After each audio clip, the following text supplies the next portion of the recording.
You never know how much to buy. Now that we can do real coffee as opposed to virtual coffee. Anyway, those that need it still go get it, and we will start in, because I think there's lots of interest online, a good crowd today that continues to pour in. So we will get through some of the formalities. I'm actually on Marion's machine online. Renamed you. Oh yeah, I'm David somewhere up there. Anyway, oh right there. Okay, very good. The technology changes every time we do this because we're still figuring out the hybrid stuff. So anyway, good morning all. Thank you for joining us on our March 1st open meeting for Switch. We appreciate everybody taking the time, especially those that come in person, as well as everybody that has joined remotely. Our guests today, our guest speakers, I gather all three are speaking, have come from Ottawa to be with us in person. So we thank them very much for doing that. And I will say that when OREC comes to town, they really come to town, because they've been in meetings all day yesterday, and I gather all day today after this one is done. So they're really taking advantage of the opportunity. This is a bit of a switch from the last couple, where the focus has been on hydrogen, and today we will have the Ottawa Renewable Energy Cooperative, OREC, to talk about their interests in pushing forward with sustainable infrastructure. And I'm not going to go into too much of the detail on that. I'll leave that to the presentation. First thing we do is we go around the table, and let's make this quick and brief.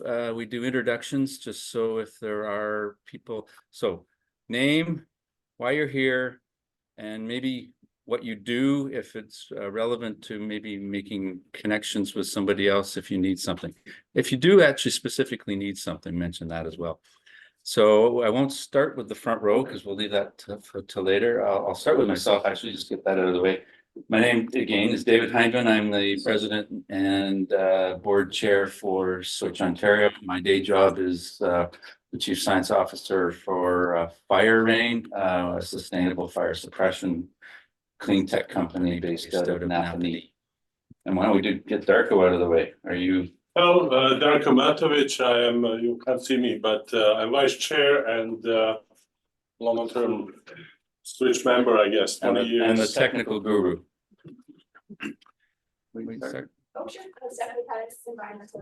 Hi, have you got any sound? Harriet Waterman retired from Oh shit, I can't get sound to happen on my meeting. Mark's looking. Okay, I'm just gonna have to fiddle with it, I guess. Okay. As well, Mary Jane Thanks. Hill, and we're also with municipal solar project, something in 350. Awesome. I'm McKenna, I'm with 350 Kingston. I'm interested in this other project that maybe the city will build. Very good. Dave George, I'm the energy manager for Queen's University Facilities. Okay. Megan Corbett, energy engineer and intern with Queens. Perfect. I'm Dan Cornlook. I'm manager of energy and asset management with our facilities group at City Kingston. Russell Lawrence, supervisor, energy and asset management, City of Kingston, as well as the instructor at St. Louis College. And Dan and Russell have talked at Switch, and yeah, thank you for coming. Dave? David Lazell, Energy Systems Architect of the Transition Accelerator International. I'm Jack Burton. I'm just a curious citizen. Welcome. The next row up. Never much similar 350 Kingston. John Mills, North Frontenac politician, new Switch member, net metering system, all good stuff. Thank you.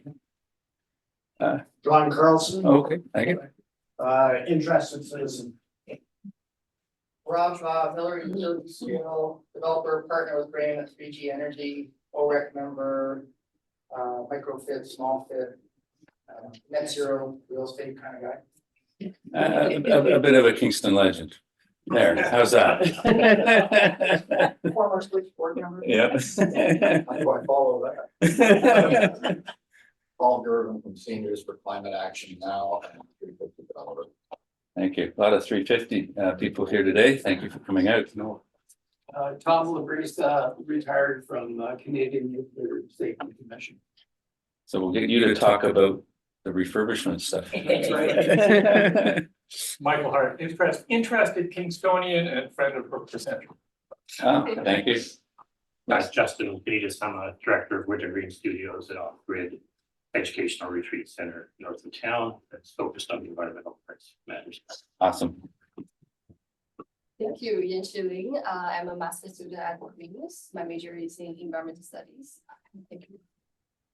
And I'm going to say that Yang Shi is our new student board member. Our previous board member has graduated, so we have to get her a new one in to try and tap into Queens, RMC, St. Lawrence. They're the ones that we're doing this for. So we need some representation on the board.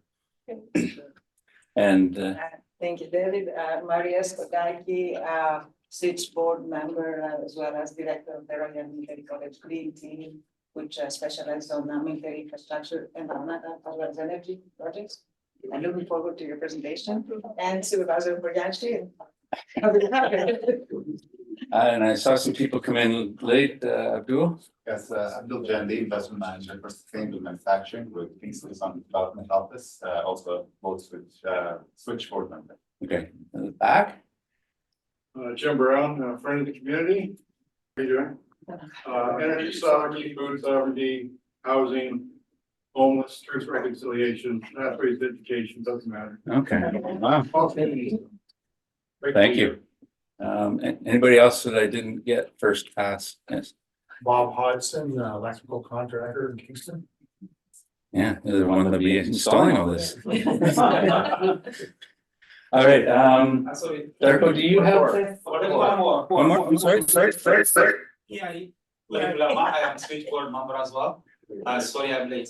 Sorry, you were hiding at the back. Yes, sorry. Sorry. How are we gonna do everybody online? Because I can't see them.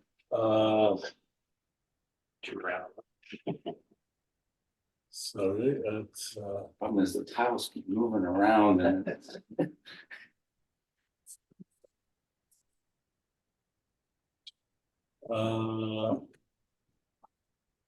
We could Yeah. Oh, okay, well, we'll just start. Pardon me if I miss anybody online, but we'll try our best. I'll just read them off the screen. yeah, but I just need to see here. Every month, there's a slightly new technology wrinkle. Okay, good. Okay, What do I do? now, yes, you can.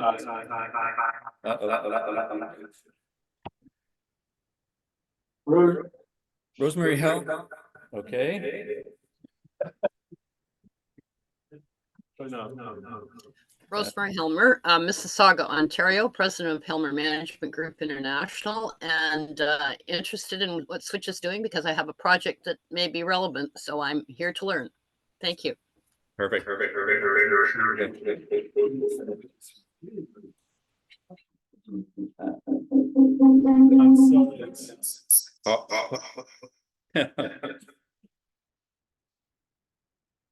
Okay.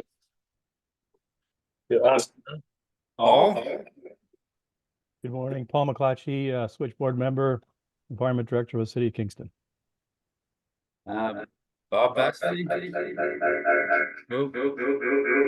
Bob Baxley, president of Canadian Wolastohnite, mining operation at the north end of the city of Kingston. No.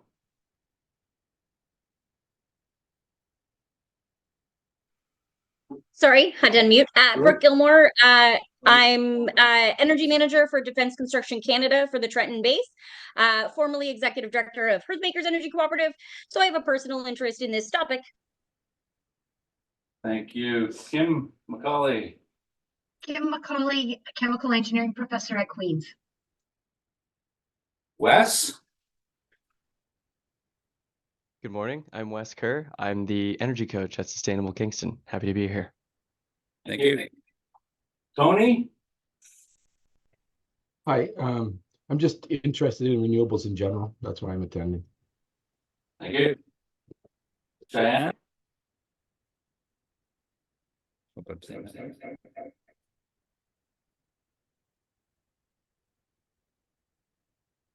Diane? Okay, we'll move on. Helen?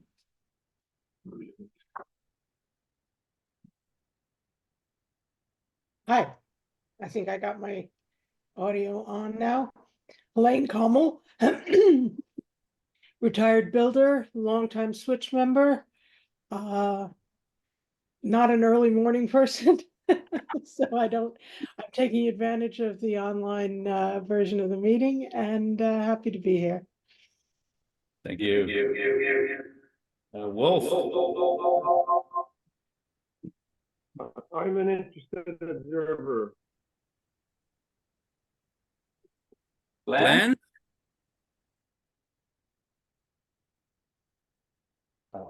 Glenn doesn't have sound, but he's here with me, Mac Gervin, even there. And Dick is my brother-in-law, and I'm a builder designer, and Glenn is a designer.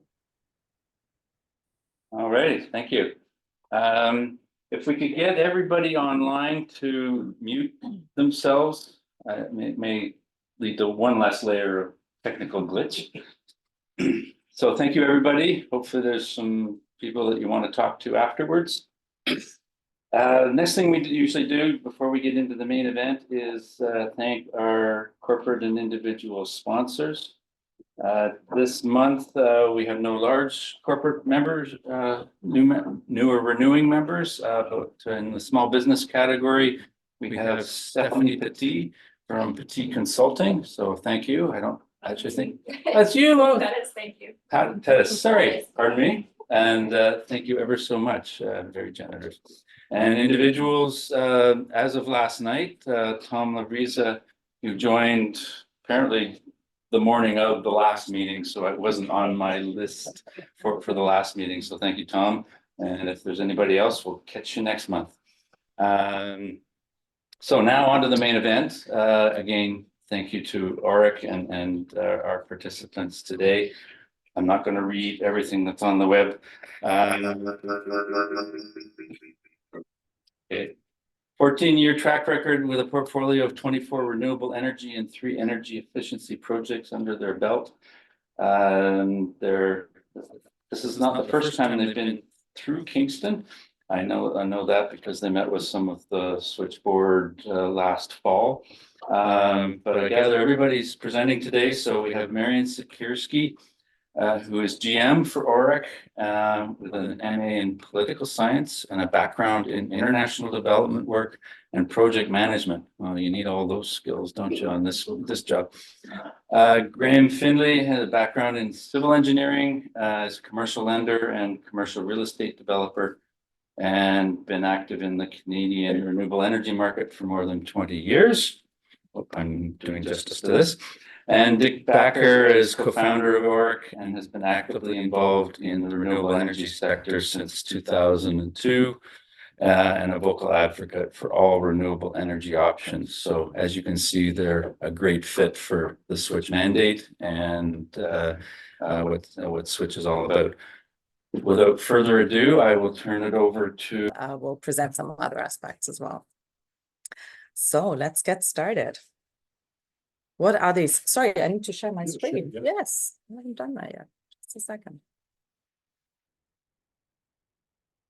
Yeah. Just a moment while I share the screen. There we go. Good. Does that work? Works. Good. Perfect. So before we sort of dive into the detail, let's just situate ourselves a little bit. So given all your backgrounds and your interest and experience, I'm preaching to the converted, I know. But so we're all aware we need to move away from fossil fuels, obviously. And with that comes an incredible increase in demand for electricity. That obviously has to come from somewhere. And while in the past, the electricity system has been very centralized. And we see that in not only in Canada and in Ontario, but globally, of course. With the increase in electricity generation that's required, we're seeing in many countries that it's moving to a much more decentralized energy system. So you see on the top here, you have a few large producers, big transmission lines that then feed the electricity to the end users.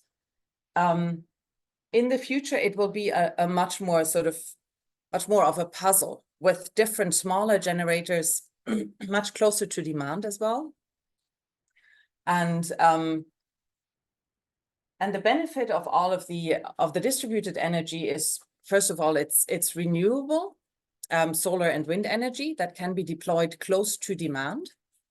It's quick to deploy. That's really one of the big benefits, because with the energy transition that's required, we don't really have the time to spend 20 years planning for big centralized facilities, but we need to move very quickly. So with renewables, we can deploy solar projects, in the course of under a year once we have agreement to go ahead. So that's really the benefit of this distributed, more small scale energy resources. And of course, because it is closer to demand, it lends itself to community engagement. It requires community acceptance as well, of course, and it lends itself to community funding. And that's what we are about at OREC. So let's dive into who OREC is. OREC was set up in 2010 by Dick and 4 other people in a basement in Ottawa, I think, and he might get to that as well. We are a for-profit cooperative. So we're not an NGO or we're not a charity. We are a for-profit cooperative. We're essentially a business, but we follow the cooperative business model, so a democratic business model. And I think Dick might mention some of that as well.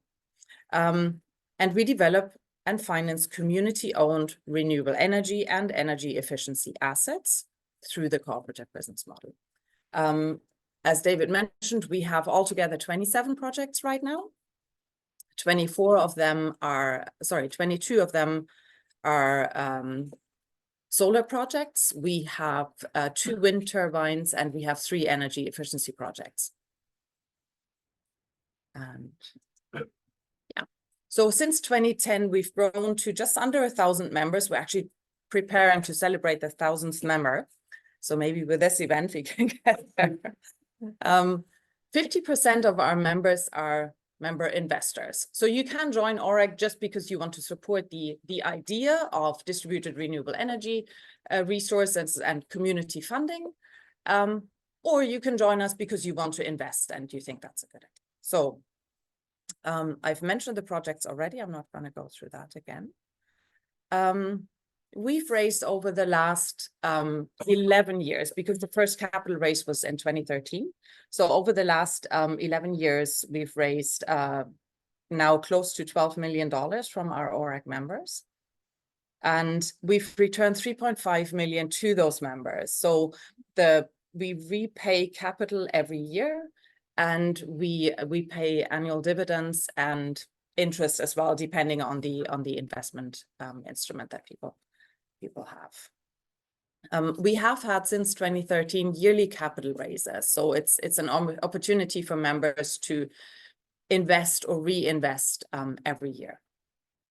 And we're working on a number of projects right now. So we're in an active capital raise actually right now. So since 2013, when the first project was built, our renewable energy production has grown by 55% every year. And so that's average. We've actually, with the addition of 2 wind turbines in 21 and 23, 22 and 23, I think at that time we've doubled our generation. The wind turbines are in southwestern Ontario. So at this point, our projects have displaced 2,883 tons of greenhouse gas emissions. and we're and have in total produced 29, almost 30 gigawatt hours of clean energy. With the generation we have right now, we can power the equivalent of almost 1,000 households in Ontario. Good. Now let's just to have some visuals, let's look at some projects to give you an idea of the kind of the size of the projects we're working on. We have here the Canadian Museum of Science and Technology in Ottawa. That's our first net metered project built in 2019. And we have a number of projects in Ottawa with schools as well, which is a nice partnership because of the educational aspect, of course, as well. This one is just outside of Ottawa. This is a net metered project as well. If you have any questions on projects, since we're looking at sort of examples of what we can do, feel free to just raise your hand and ask. Okay. We have here one of our energy efficiency projects, where in this case at the RA Center in Ottawa, we replace the all the lighting to LED lighting. And these energy efficiency projects, they're smaller and they wrap up after about 5 years. So we've developed 5 of these energy efficiency projects. 2 have already wrapped up and 3 are still going, and this is one of them. We also have cooperations with housing cooperatives, yes, museums, schools. Yes. Just a quick question. As an example on that lighting project, Mm-hmm. was that a parks and recreational facility? Exactly. It's like a sports facility. Do you guys do the project, you bring the capital and stuff, like, so that just helps the city because the city doesn't want to do it? Or like, how would you help the city of Kingston? Or what would you do if the city of Kingston say they had that? Why wouldn't the city just do it themselves? Why would they partner with OREC? Well, often it's that our partners are capital constrained, so they benefit from the capital that we bring to the project. So to our partners, it's 0 upfront cost. And under the net metering regime, basically the project host would pay just like their electricity bill to us. And it's community based too, I guess. You get the community funding. Exactly, the community is funding it, and depending on the project partner, that can be an important consideration for them, right? Like a sports facility or a museum, the Museum of Science and Technology. It's such a fantastic match because they have their own community, so they can bring that into the project as well, and you know, the museum members can help fund the project as well, and the whole educational aspect as well. I'll put a plug in. I think where we sit and we see the Wolf Island Wind Farm, we see Amherst Island, we see Horizons Wind Farm out in Amherst View. It'd be nice to see the city of Kingston own and operate 1 or 2 turbines, or OREC put up some turbines that are community based and community owned. Oh, I couldn't agree more. We tried. Yeah. So it's not inconceivable you could approach the Limestone District School Board and say, hey, why don't we, save you money in the long run and put a solar on top of suitable schools. Absolutely, exactly, and that's yeah. Just to add to that conversation, we take over the feasibility study, the engineering and the deployment work. And so for many organizations, that's not core to them. So they look at that as sort of a burden. Where are we going to find the folks who can test whether this is a worthy and responsible idea? Well, we come into the picture with that resource. And then if they go ahead, then we take over the deployment work. The other reality there is the fifth program is gone. So there's a vacuum. People are still interested in distributed generation, on-site generation, trying to be more green. Mm-hmm. So OREC can come along and it's a contract with OREC. There's a commercial contract, but you guys figure it out and the price is reasonable, and then you do all the work. Exactly, and not only the work of deploying it, but also the work of maintaining it for the duration of the contract, which is usually around 20 years. It's insured through us, it's monitored and maintained and everything, so it's, yeah, it makes it easy for our project partners that way. Yeah, any other questions? Any online questions? Jaco, no? No online No, questions? I'm just asking whether they're here. Oh, Right okay. on the screen too.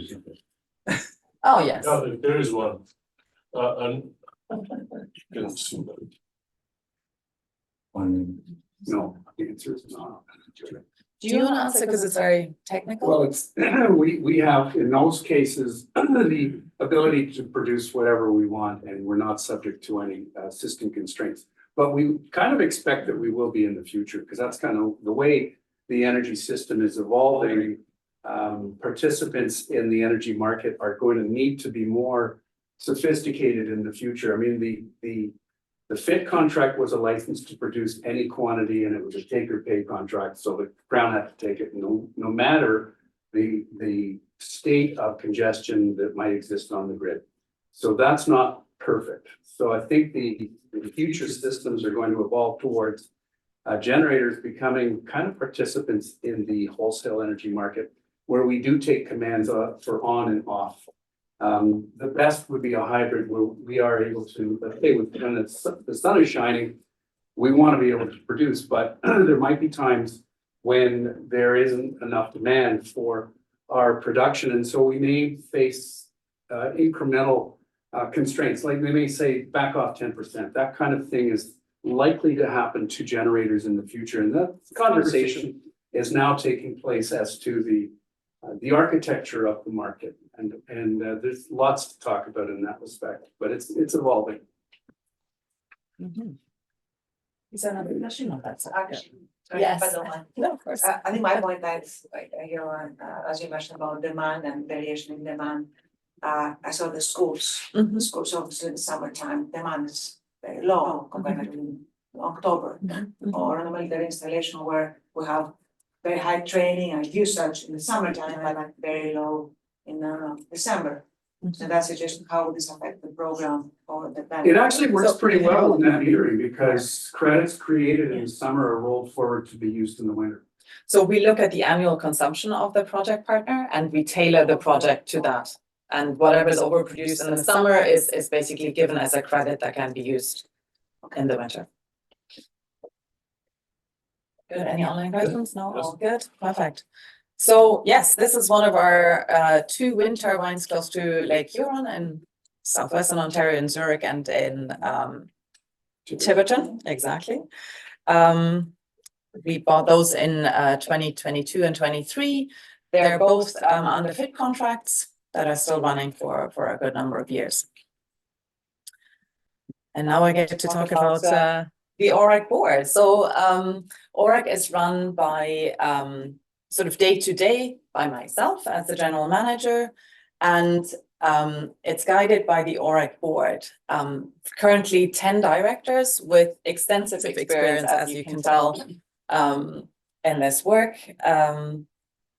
And we have engineers, we have finance specialists, we have senior managers in government, and we have a large network of contacts in the industry. I'm supported by a finance manager, technical contractors, bookkeepers, all the professional support that's required, of course. And with that, I'm already passing it on to Dick. Now, Dick is. Sorry, Mary. Yes. I forgot, I don't know, maybe I was distracted, but how much is a membership? It's $100 for a lifetime, so it $100 for a lifetime membership, and you guys have 1,000 members now, and you're trying to double get to 5 times that. Yes, absolutely. Yeah.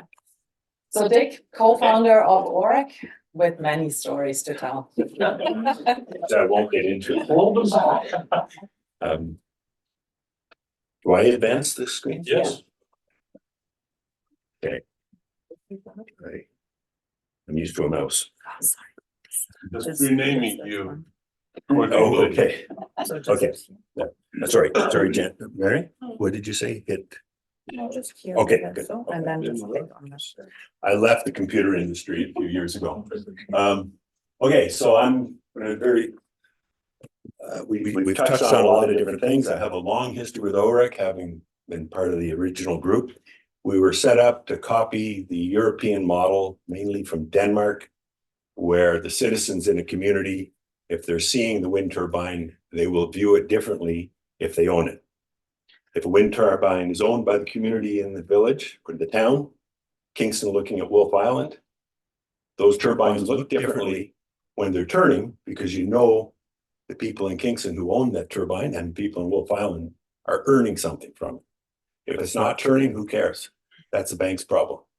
If it was owned by a bank from New York or Toronto or Florida or Dusseldorf, that looks different than if it's owned by the people, my family, our community. So OREC, we get rid of that.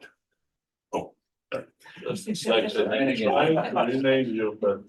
It's thick, that's all we need to know. Rob, good question. It's $100 to become a member. And that's a lifetime ownership share. So think of it as common shares. So we have 1,000 people who have common shares. Those members have the right to participate as much as they wish or as little as they wish. Move people on and off the board, my wife reminds us. And many of them are quite active in what we do. We're self-selecting, of course, people who are interested in what we're doing. Our members are not ignorant of electricity. And most Ontarians have very little knowledge of the electricity system, energy in general. Electricity obviously comes from a plug in the wall. And beyond that, we just want it there and we want it affordable. But our members will probably have a higher proportion of EV consumers, users of electric cars, heat pumps, deep energy retrofits in their homes. They're investing their time and resources with us. I mean, the politicians understand that. And we're a cross-partisan group. Nobody of any political persuasion is going to be against community ownership of assets unless they have a vested interest. And not encouraging that, but community ownership, local ownership, keeping the money, profits, jobs as local as possible is how we're going to move through this energy transition. If the communities are against it, anything can be stopped. It's harder to build than it is to stop things. So one member, one vote, because we're a cooperative and we're actually a knowledge sharing in community. Our members invest in our projects. About half of our members have invested in the portfolio of projects. All of the members are interested in one way or another, or they wouldn't join. So the key thing we're here for is to get more members. Yes, ma'am. Do you have any members that are fossil fuel related owners? I'm sure almost every one of our members has a car, a gas car. But the industry itself, as far as industry. We have lots of engineers who came out of the oil industry and telecom industry and every sector. So who is not a fossil fuel participant? Well, if your house is purely net zero, right? Okay, there's no, anyway, that's great. But there's very, very few, and it's going to be a long, slow transition. But an investment in OREC. Say no polyester in your clothing. Yeah, I never talk about climate change as the issue. I talk about electricity and the nuances around this sector and this as an area to deal with climate change. Climate change will be part of will benefit. We'll all benefit, but the electricity grid, the electricity system everywhere in the world is going through a transition that Ontario is quite a bit behind on, and Ontario will be swamped because the rest of the world has higher costs of electricity and fewer options. We're just cursed with the fact that we have a big dam right beside our biggest demand center. Niagara Falls has cursed us with the understanding that we have a God-given right to cheap energy. My relatives in Europe don't have that curse or that blessing, right? So if we can move to the next slide. Oh, I'm sorry. Shift. Ah, for God's sake. The arrow, where's the arrow? Oh, this, okay. Okay. I got Okay. Go ahead. Okay, so one of the key things that OREC is involved in is advocating for distributed energy resources in every form. So we are a for-profit business that has to make a profit, has to pay dividends, that gives us discipline. But we cannot do what we should be able to do in this province because we have a provincially government-run monopoly, monopsony. Monopoly is one seller, monopsony is one buyer. So the IESO buys all the electricity for the public grid. And I can bore you with nuances of that, but we are active aggressively in the municipal level trying to get certain changes that the cities can do.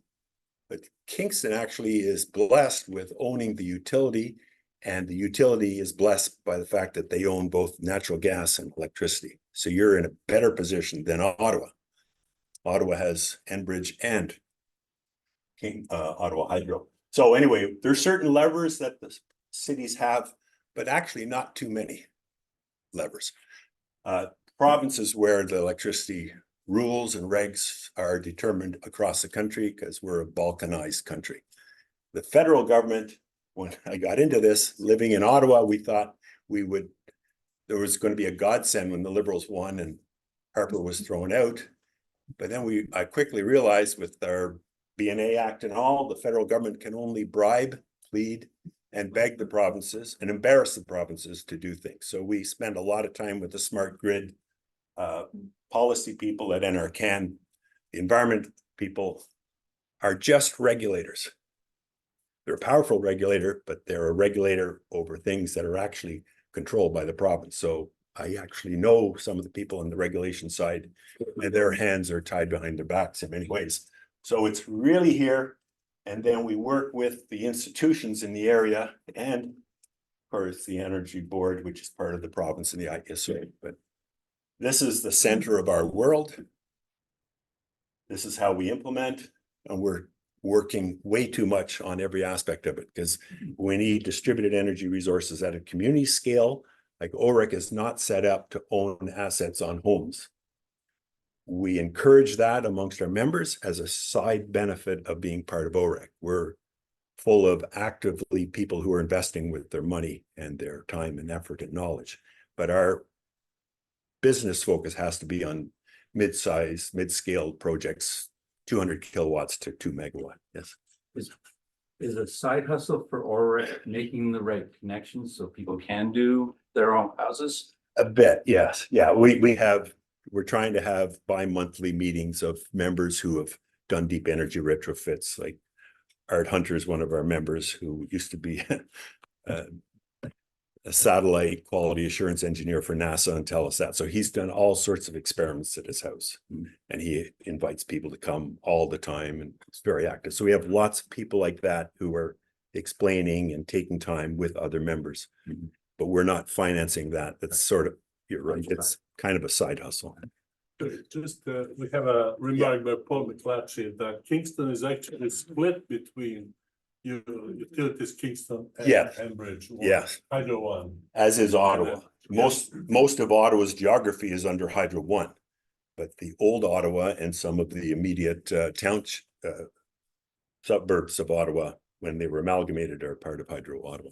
And just to carry that conversation forward about our advocacy work, the first one is where we're sort of lobbing this concept out to provincial leaders about the concept of a municipal fit program. And we're having this conversation in Ottawa. We've got a policy piece written on that idea that currently municipals have a lot of responsibilities to get the Carbon Consumption Act improved within the domain of municipalities. So they're really focused on that, but they have no power over the concept of how can we buy our energy? Where do we buy our energy from? So there's a lack of symmetry, and the tools don't exist for them to complete the job. So we're saying, bright idea. Why isn't it a municipal right to have a fit program to be able to talk to the industry and say, here are the conditions that we want to create with the purpose in mind of maybe establish some local industry.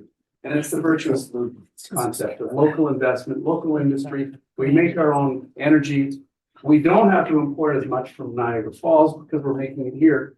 You know, that good feeling thing. The really missing link is municipal lack of control. Oh, I'm being blunt. Sorry. Continue that. So- Drive time. Here comes Graham, and he's going to talk about OREC as a renewable energy partner. Ta-da. Yeah, that's me. Okay. That is you. So you just go through here. Yeah, just a second.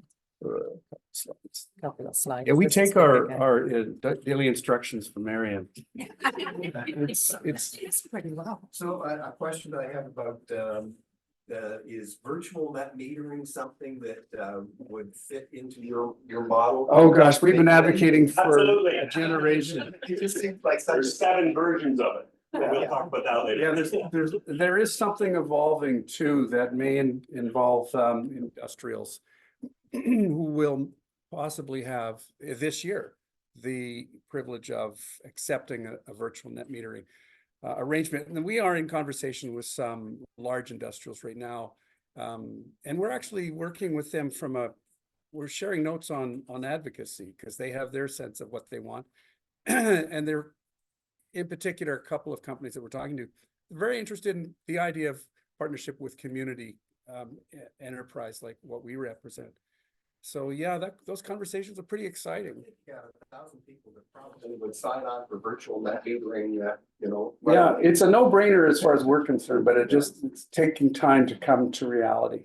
There might be a provincial government issue there. A little bit. So there's another gentleman who's not here today, Roger Peters. He can give you verbatim exactly what the regulations are in Minnesota and New York that allow community solar gardens. What we would, first thing, well, the strongest thing that we are pushing for, but we have to do it step by step, is something called community solar garden. So if we could put a. I'm gonna let Dick come up here and talk about it. So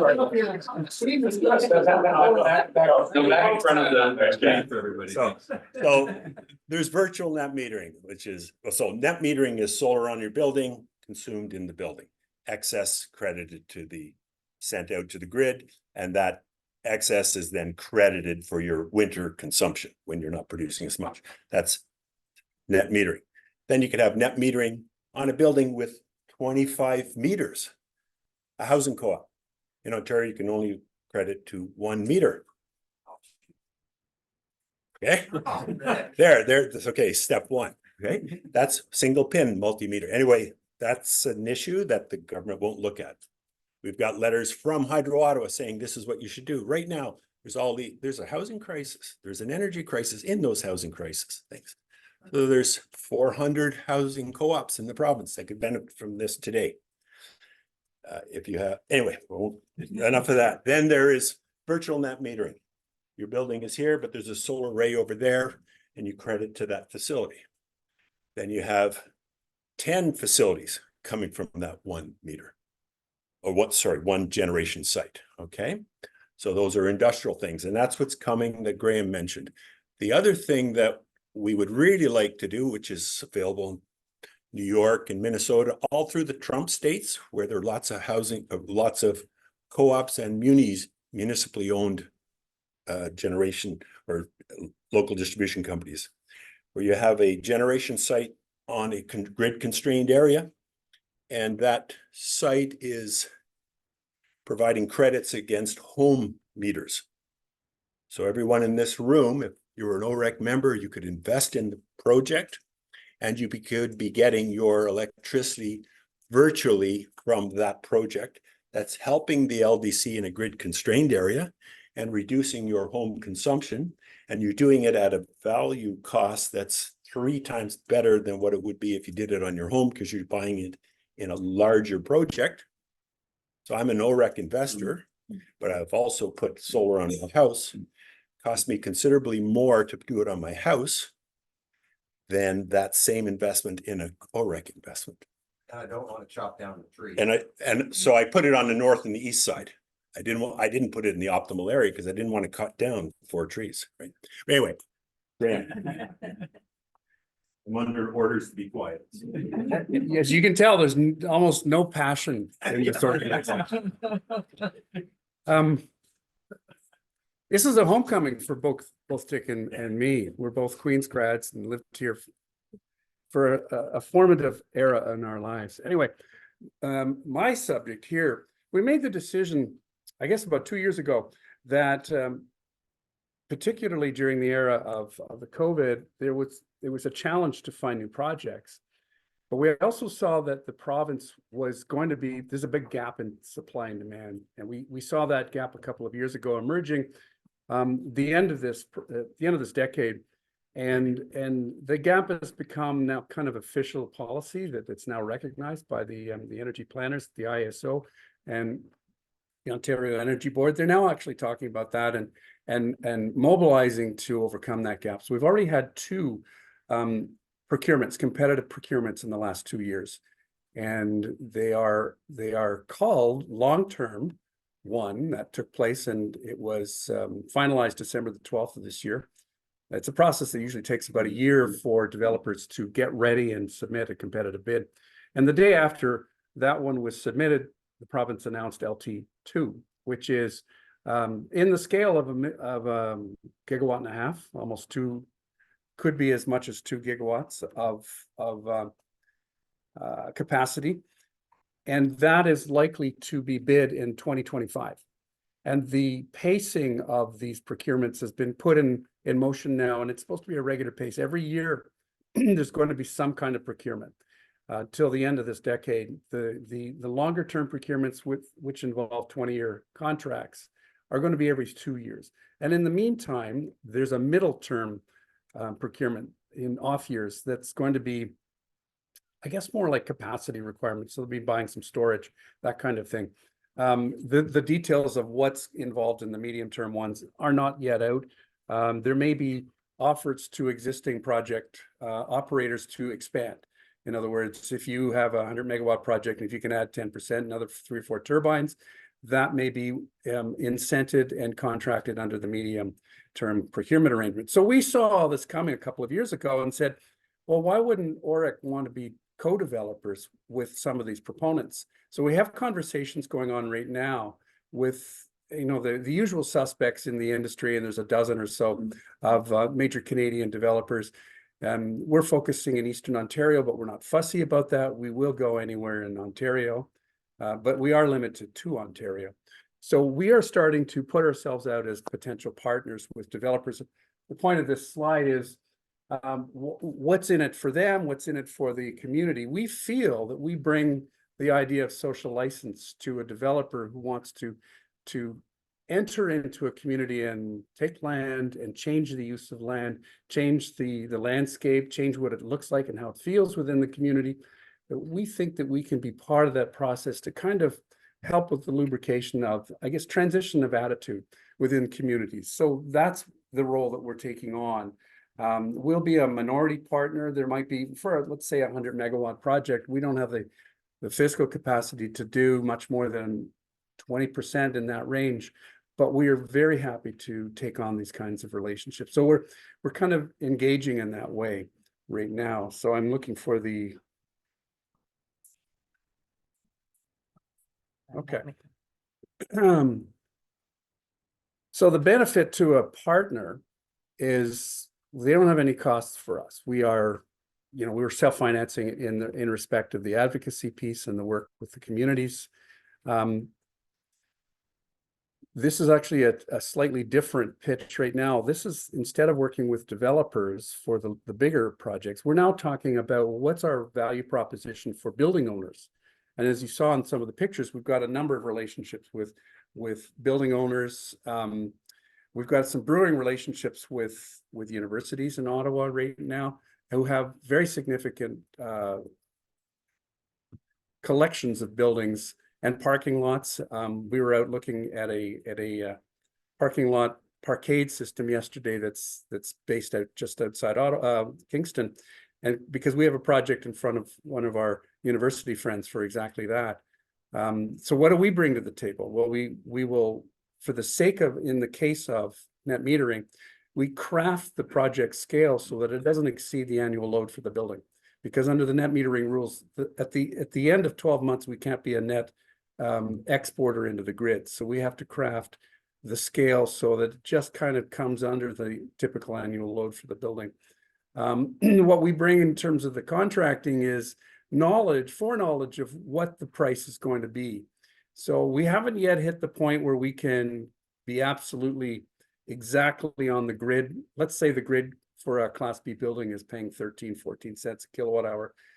Depending on scale of the project, we can get pretty close to that because we have some money that comes out of the federal government under a program called the investment tax credit that helps bring our net costs down. So we will come in the range of 13 to 16 cents for a larger project, and for, let's say, 100 or 200 kilowatt project on a rooftop, which in our world is kind of a small project, we're in the middle 20s, 20 cents per kilowatt hour. But some people are excited about that because that's foreknowledge of what their costs are. And we will bake into our contract a very limited amount of escalation, maybe a 1% escalator, something like that. So for some people, that's what they want. They want to take the pricing risk out of energy costs. So we come into that with that as a value proposition. We're quick to deploy. We do our own monitoring, we do our maintenance. So basically we take all of that responsibility away from a building owner. We're just occupants and providers in a sense, as if we were a utility. So for many of our hosts, we simply send them a monthly invoice in the same way that, for instance, Hydro Ottawa or Utilities Kingston would send for their consumption. And it works very well. We bring the idea of GHG reduction in. We're also bringing in the community partnership. So for the school boards and the museum in particular, there's a tremendous feel-good associated with the community engaged on their buildings. And these conversations are actually growing. This is bellwether year because people are starting to realize this is good. And I think one of the reasons we're here is that we kind of realize that we're on the verge of $4 to $5 million capital raise simply because we have that many projects that are ready to go. They're not yet contracted, but they're deep into discussion of value propositions, and commitments are just a few months away. So we're kind of excited about that. Doesn't work on the pic. No. All right. Did we do that one? Yeah. Okay. And now you can tell we have so many different stories. Yeah, we have a lot of stories. Only scratching the surface here. So, okay, Dick will bring his own mouse, fine. Yeah. No. Yeah. Try this out. So now comes OREC as an investment opportunity for individuals. Yes. Go over this on the paper, put the mouse. Oh, yeah. Forget well, you guys tell me, but I think this is the reason we don't have virtual net meeting in the province. It's the log out of login, like the province and the ISO lose control. Right now, they have not. I'm not going to extrapolate why all I can say is that a classmate of mine who was the smart guy in the class, I met him at a wind conference one time. He was giving a presentation on wind as an investment for Manulife. He used to work for London Life. I didn't hear his presentation, but I saw him in the hallway. What do you think of this wind business? What did you do before? I hadn't seen him for 30 years. And he says, wow, it's a pile of shit. Why is that? Should just be doing the nuclear. Nice big projects with a couple of loans backed by the state. That's the reason, folks. The pension funds, the supply chain for the nuclear, the supply chain for big centralized generation don't want this little stuff. It's annoying. And this is bigger, 3 times more powerful than the Ellis Hall computers in the 70s. I worked in the telecom industry in the transition from centralized mainframes to distributed TCP/IP based. And it's the same transition that's going on in the electricity system, irrespective of climate change. So they just don't want it. Graham? The key to getting him to say yes is 2 years. 5 investments, 5 members. So,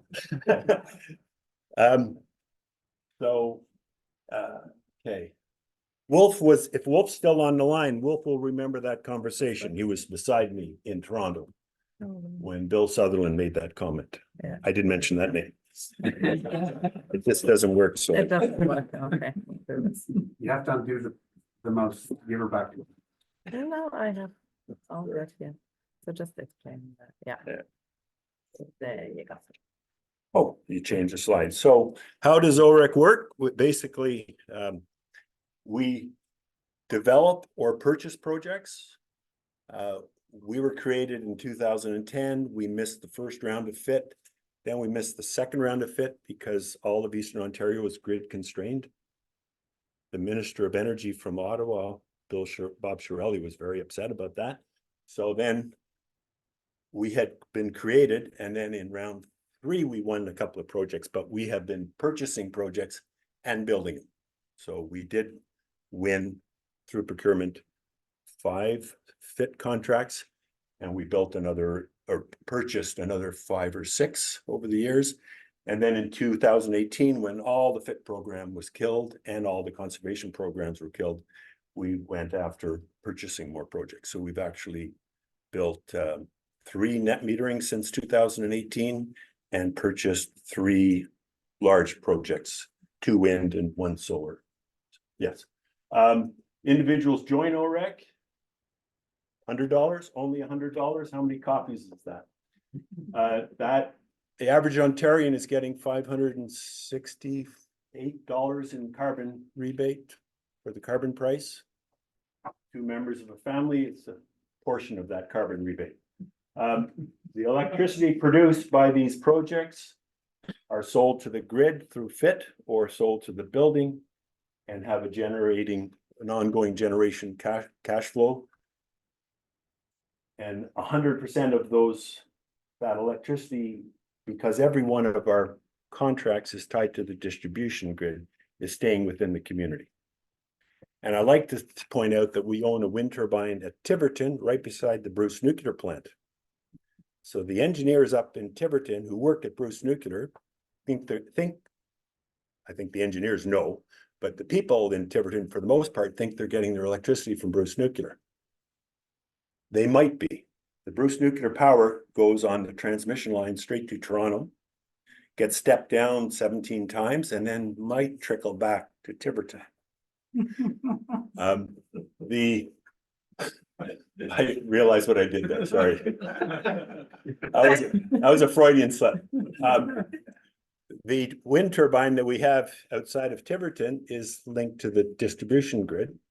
Every watt that comes off of the 2.3 megawatt turbine we own there with Oshawa Power in partnership with them is feeding the local distribution grid. So if Bruce goes down, Toronto's going to be affected, but the people that are close to our wind turbine may not be. Why only one? Because we purchased it from a company that was owned by a guy who built individual things. I would prefer to have groups of 1 to 5 turbines spread across the country rather than 50 turbines. There's a group of 50 turbines up there in Bruce. They're all feeding Toronto, right? Large pools of turbines are just another centralized power plant. So my bias, because I come from this bias, is smaller, distributed, close to the load. Those 50 turbines just down the road from us in that area are owned by a Florida pension fund. They've got a long-term contract to feed the transmission grid, not the local. Yes, ma'am. What did Oshawa Power bring to the partnership?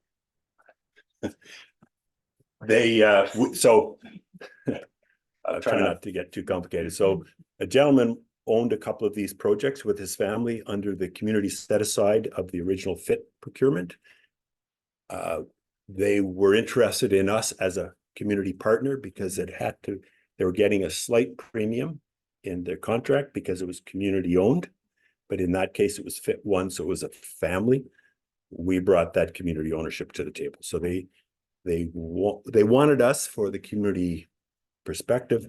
Then they realized they needed us to keep that 1 cent adder, was it, Graham, or 2 cent? 1 cent adder. So there's a slight premium for community ownership. So that's how that came about.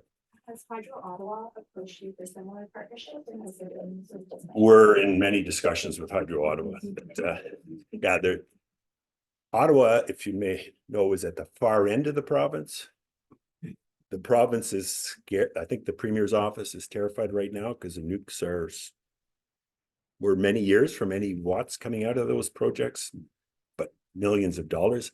So there's a specialized conservation initiative that Hydro Ottawa has been given money to do stuff, and we're working with them on that. So they're actually quite friendly. I'm surprised. There's been a transition in their thinking in the last 2 years.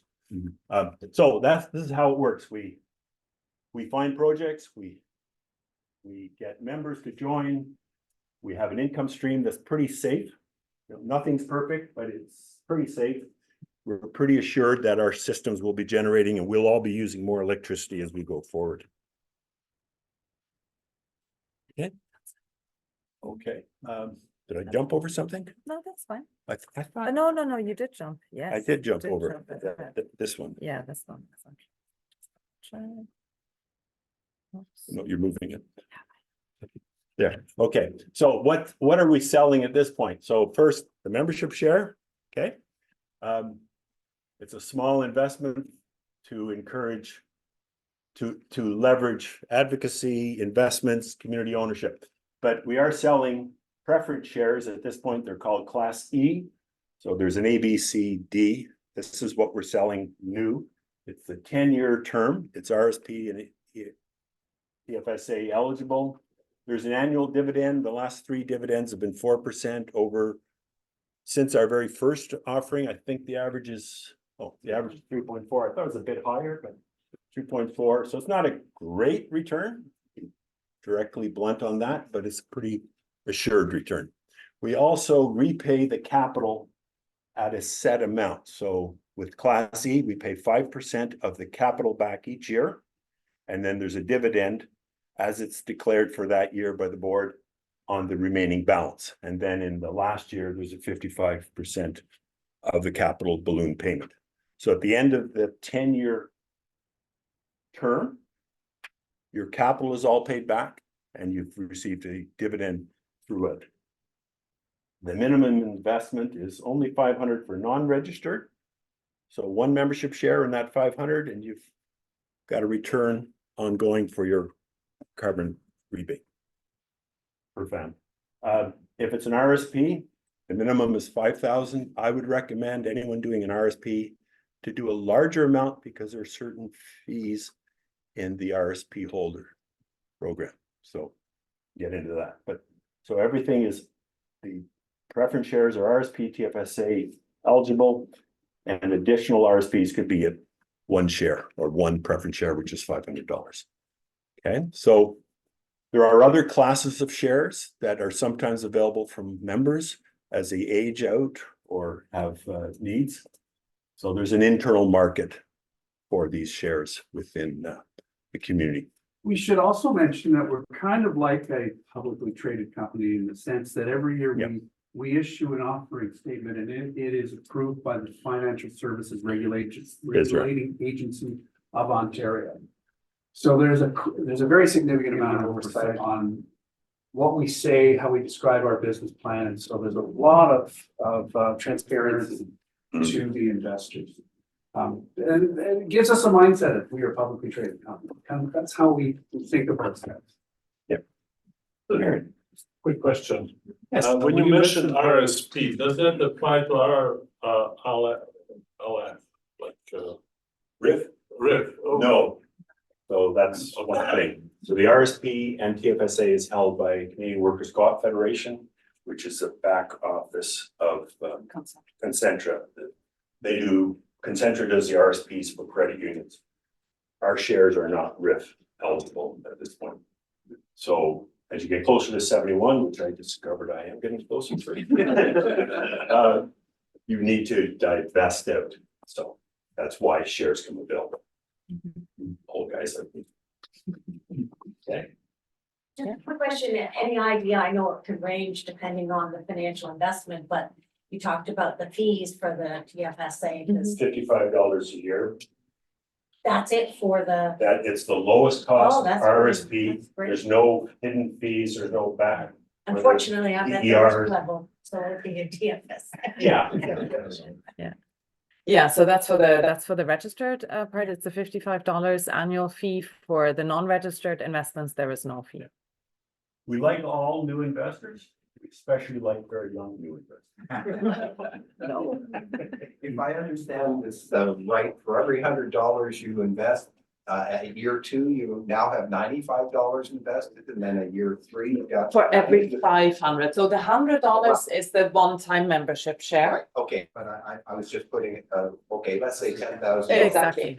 You would be, at the end of that, you'd be 5% less is what you have invested in the. That's right. So the capital is diminished as it's paid back to you. So you're still getting the return, but on a diminishing. That's pile. right. Yeah. Yeah. Okay. So That's right. the Class A shares, the first couple of rounds that we did were tied based on the FIT contracts, which were 20 years. So those were 20-year shares. That's what most of my investments were. At that time, we didn't pay anything we paid dividends the first couple of years, but first 4 or 5 years, we didn't pay capital back. We paid the capital back in the last 15 years in equal increments, right? So if you buy somebody else's shares that are Class A, we don't promote that transferring of shares while we're doing an offering, but in between offering that happens. But anyway, those people are getting paid back 15% a year for the last 15 years. So by year 20, they're paid out, and that asset is fully part of the OREC portfolio. So I should say the investment is in the portfolio, not in projects. So as an investor, you're buying part of a growing portfolio. Yeah. That's exactly. I was just gonna add that. So we're currently working on a number of exciting projects, but if an investor decides to invest right now, it's not just for those projects, but for the entire portfolio, which is beneficial both for the investor because it spreads risk and it makes it easier for us to. You had a question. Yeah, are you lobbying the CRA or Minister of Finance to change the RIP rules? It's more Concentra, I think. More Concentra, yeah. It's the provider for us for the registered investments that is not upfront. So the RIP rules say that you must take all your money out of RSPs, put it in a RIP, and take out the cash from that at a set amount based on your year. Yes, it's less than 5%. Yes, so we're not quite as liquid as a stock market company. And I think provided 5% back in years, you're well within. Yeah, so I'm not a tax expert, so I'm not gonna get into that too deep. Good. Yes, there's another question. Are you considering battery energy storage projects in the Yes. future? Definitely. Yeah. We'll be forced to. Yeah. And our past president is a specialist in that.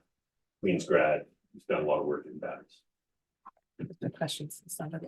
Go ahead. Yeah, so I see you do some energy efficiency projects in terms of lighting retrofits, but is your firm looking at deep energy retrofits for commercial facilities as well? Because the solar net metering is really one part of the entire process for commercial buildings. And you know, there's going to be some private companies who are very capital constrained. Short answer is yes, but long answer is there's been a bunch of regulatory changes. It all comes back to that. For a little while, we had another entity called Co-Energy, which was going to focus on that. We started that in 2018 when Conservatives came in and trashed the whole program. So we since merged Co-Energy and OREC. It's not the easiest thing to do, deep energy retrofits. We will consider it judiciously, profitably for our member investors. But we have to be very careful. We learn a lot in that period. Are you getting any good traction on new builds where they're really on the same page as regenerate this plan? So I'm not sure I understand the question, but basically the contrast you guys with deep energy rest. How about the new stuff that's being built? Somebody can do the same thing. I want you to be part of this. Obviously, there's other companies too as well. But it's net zero or zero plus. They're actually generating more.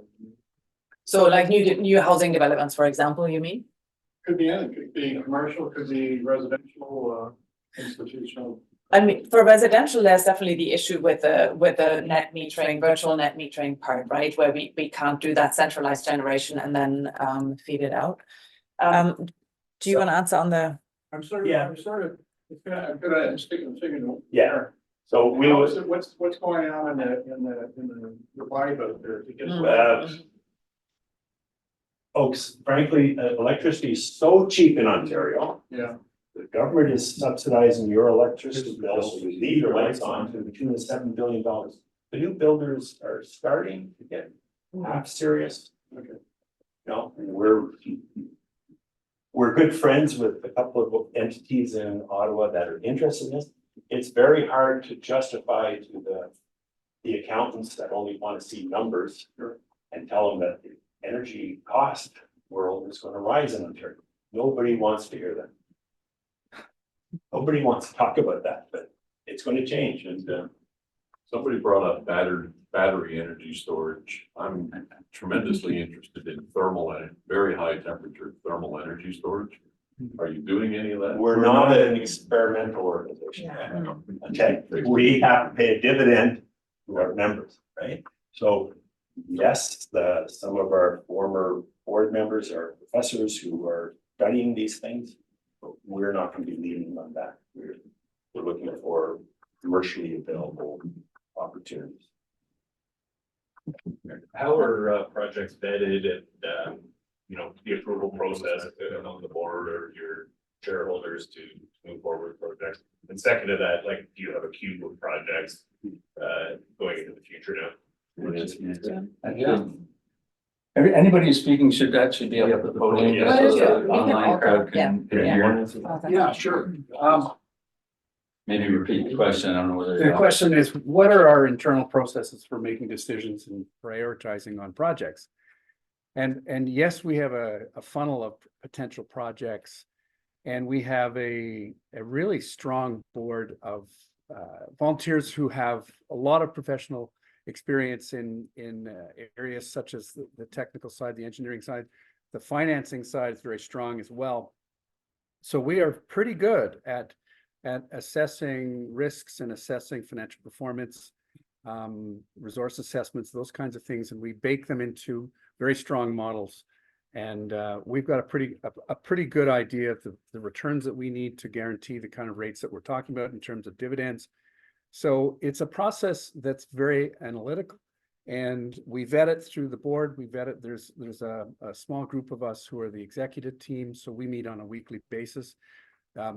We talk to this woman almost daily. It's continual, but it's evolving. And so, yeah, we do vet our projects very carefully. And then we take it as a value proposition to the prospective host building. And we show them what we're talking about in terms of pricing.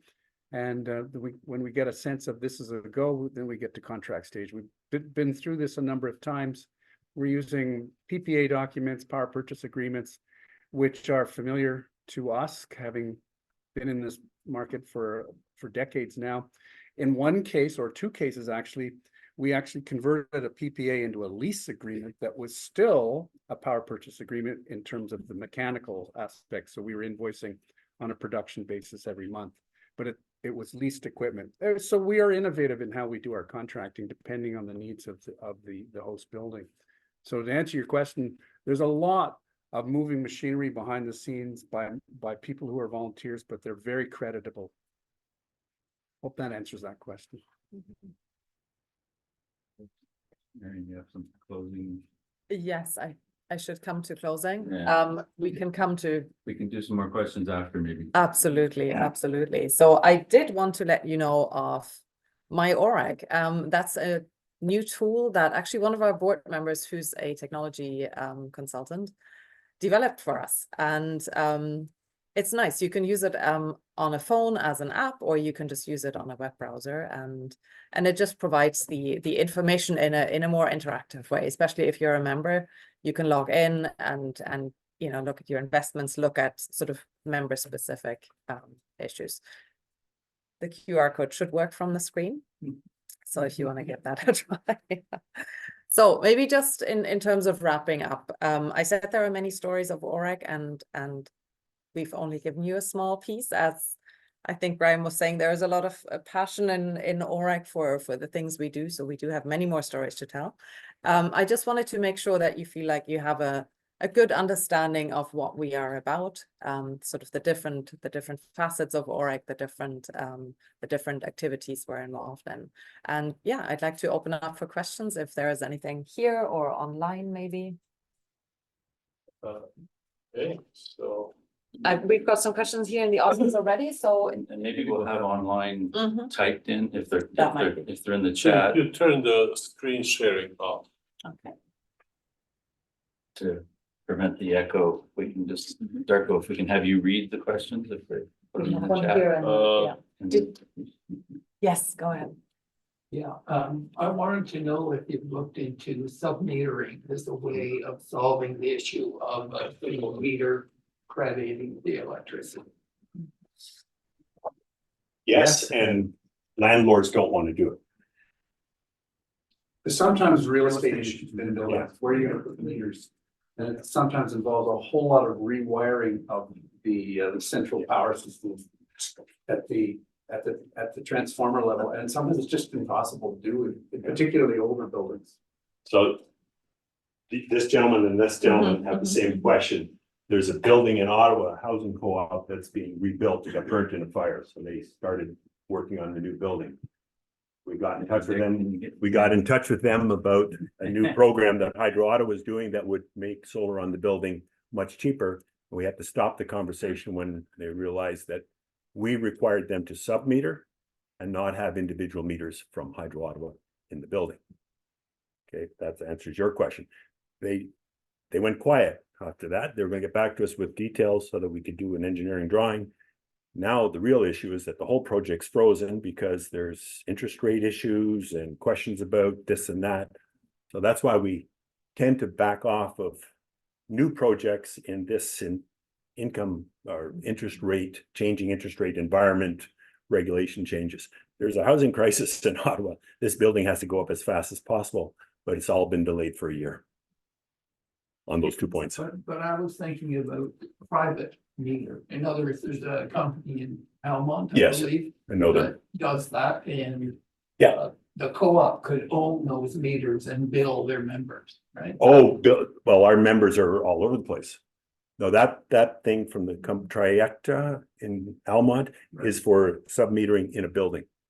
A housing co-op that now has 55 hydrometers converted to 1 meter and sub-meter controlled by the housing co-op or condo or whatever. Right, to a degree, I think you're talking about the Bullfrog Power Model. Hearing this on. No, they're talking about online. I know, Trajecta. but it relates to the idea Oh. that we could be selling to our members. Yeah. And I think that's our destiny. Yeah. We do think that we'll be there, particularly by the time our FIT contracts come to an end in the early 2030s, that we will have the privilege at that point of being able to sell to members. I think we're more confident than many other organizations because it's a European model that's very successful, and it's also very successful in the United States. So the only holdback here is political thinking and regulatory, and it's evolving. So we see the trajectory going in our direction. Just it's about a decade away. It could be sooner because the FIT contracts end and the IESO in their planning says all these FIT contracts just disappear. They don't disappear. They're still going to be there. They're still going to be generating, but they're not contracted, so they don't exist after the end of the 20-year life. For a moment in the dying months of the Kathleen Wynne government, we actually had it. And Yeah. then it was eliminated in the first 2 months of the Ford government. So we thought we were there. It's political. So I think we'll get to it at some point. There was a question there. Yeah, I'm just thinking that, I'll assume there's a number of people in the room and online who'd love to get a football project done here in Kingston. Have you got any, want to speak to that a little bit? Is that something you can help us find the sweet? Yeah, spot to get we started? actually would like to deliver what amounts to your opportunity as Kingston residents to invest in your project. I mean, our idea is not to be the Ottawa gang that comes into your, we want you to be proponents and you to be leaders in this respect, and we'll help you with that. So we're looking for folks in the Kingston area who will be the champions for this idea, and we're in support. and we'll help. Could I, maybe, rephrase the question a little bit? Would you point us in a particular direction, say like, there's the kind of the sweet spot where you want to start talking to institutional? Maybe it's school boards, I don't know, a lot of red tape Definitely there. school boards. It could be private, I don't know. Yeah.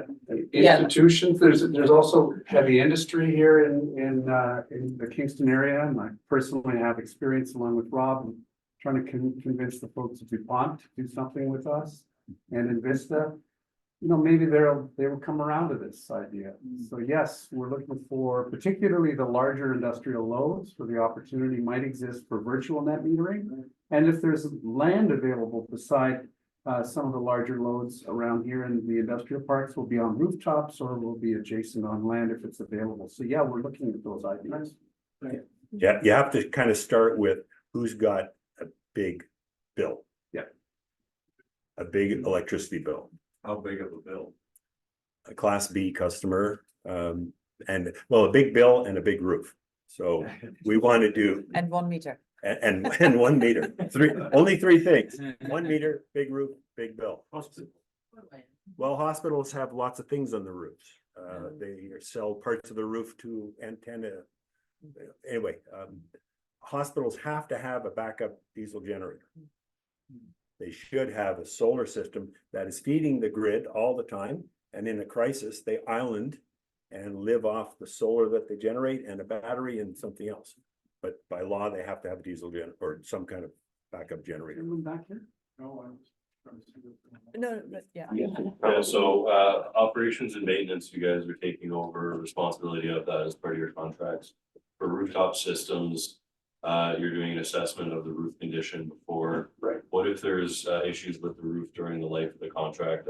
Is your firm responsible for taking the system off? We've for gone into repair? situations where we help the owner of the building and bake into our capital costs of roof replacement. If it's near end of life, we like to talk about that so that there isn't a need in the near future to remove our system, rework the roof, and then replace our system. But if there was a need for that, for some reason, is the OREC responsible for the cost of the removal and Yes, reinstallation? yeah, within the life of let's say it's a 20-year contract, we will have, we will agree to one removal and replacement. Okay.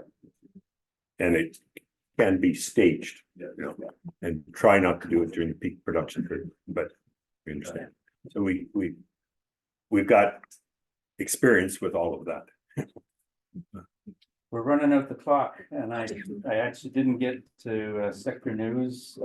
Is there anything specific that someone would like to raise outside of the co-op model? Because you're here for as long as there's questions afterwards. Yeah, absolutely. Perfect. Anything that anybody else would like to raise? Anything new in wind or solar or EVs or anything? So we try and keep each other up to date on new things coming along. David, Yes. I just, I'm kind of frustrated with the Ontario Energy Board and Mr. Smith, like, you know, this whole thing where Enbridge went to the OEB, applied for a rate increase, wanted a 40-year time horizon. The OEB came back and said, no, we're transitioning, you have 0 years, pay for your gas infrastructure up front. And now the Conservative government is coming in and saying, well, we're kicking out the chair of the OEB, we're gonna legislate that Enbridge gets the finances. I don't know what we can do as a group through Ted Chu or whatever, but it's kind of. Certainly express our displeasure. Displeasure. Yeah, yet another boondoggle. Yes. Yeah. Anyway, Graham, Dick, Marianne, thank you ever so much. I really just wanted to let this one go because the engagement and the questions and your presentation were outstanding. I've seen a lot of co-ops come and go in my time in this sector. I've bought into some that either disappeared or got merged. So it's nice to see that you're going strong, and maybe it's a different business model than the others and more sustainable. I hate to say it, sometimes for profit is the way to go. So anyway, thank you again, and we'll connect with everybody afterwards. So next open meeting is April 5th. We're still working on the details.